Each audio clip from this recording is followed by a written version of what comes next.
Hello dear students, इस question में हमें एक फंक्शन गिवन है -1 to 1 to r such that f of cos 4 theta is given for theta belongs to 0 to pi by 2 except pi by 4.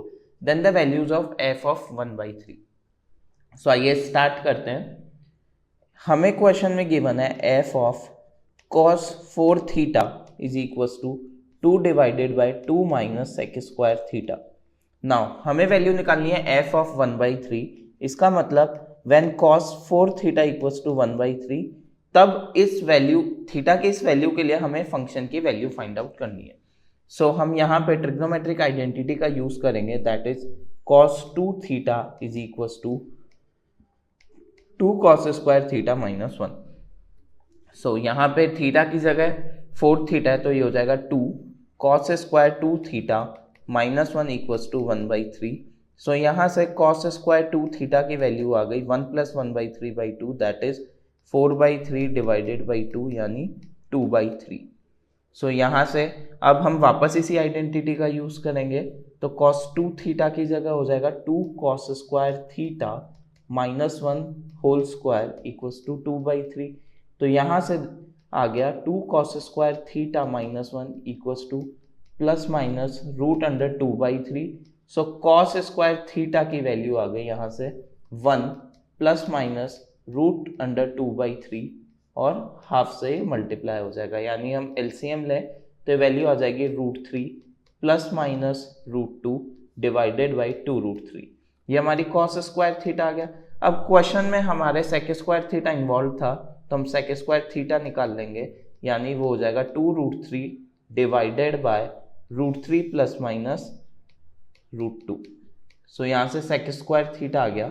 अब देखो f of 1 by 3 हो जाएगा f मतलब when cos 4 theta equals to 1 by 3 sec square theta equals to this quantity, sec square theta is this. So f of 1 by 3 हो जाएगा 2 divided by 2 minus 2 root 3 divided by root 3 plus minus root 2। So LCM लिया तो value आ जाएगी 2 into root 3 plus minus root 2 divided by ये हो जाएगा 2 root 3 plus minus 2 root 2 minus 2 root 3।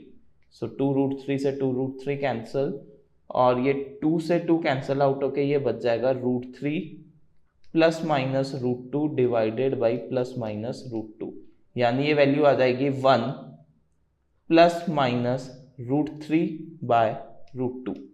यानी यहां से हमारे पास when cos 4 theta equals to 1 by 3, यानी ये फंक्शन था हमारा f ऑफ थीटा का, यानी थीटा की एक वैल्यू के लिए फंक्शन के हमारे पास दो वैल्यूज आ रही है। एक आ रही है 1 प्लस रूट 3 बाई 2 और एक वैल्यूज आ रही है 1 minus root 3 by 2।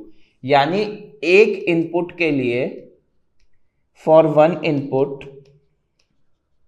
We got 2 outputs.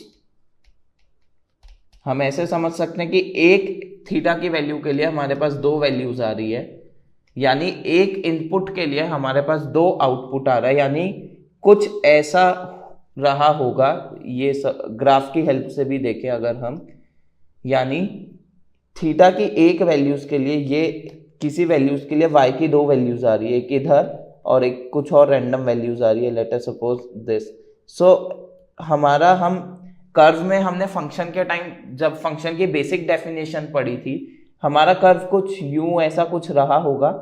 तो अगर हम y एक्सिस के पैरेलल कोई लाइन ड्रॉ कर रहे हैं, इसे हम वर्टिकल लाइन टेस्ट भी बोलते थे, y एक्सिस के पैरेलल हमने कोई लाइन ड्रॉ की और वो कर्व को अगर दो जगह एक या एक से ज्यादा जगह कट कर रही है तो हम कहते थे this relation is not a function, तो हम कहते थे ये फंक्शन है ही नहीं। सेम केस यहाँ पे हो रहा है, x की एक वैल्यू के लिए हमें दो आउटपुट मिल रहे हैं, तो जो भी फंक्शन हमारे पास डिफाइन था वो एक्चुअली में फंक्शन है ही नहीं x की वैल्यू, यानी cos 4 theta equals to 1 by 3 के लिए। जबकि क्वेश्चन में इसे फंक्शन डिफाइन किया है, डोमेन कोडोमेन भी दी है, तो उस साल जेई में ये सवाल हमारा बोनस हुआ था। सो अभी इसके लिए हमारा आंसर कुछ भी नहीं होगा क्योंकि हमारा फंक्शन ही नहीं है ये। Thank you.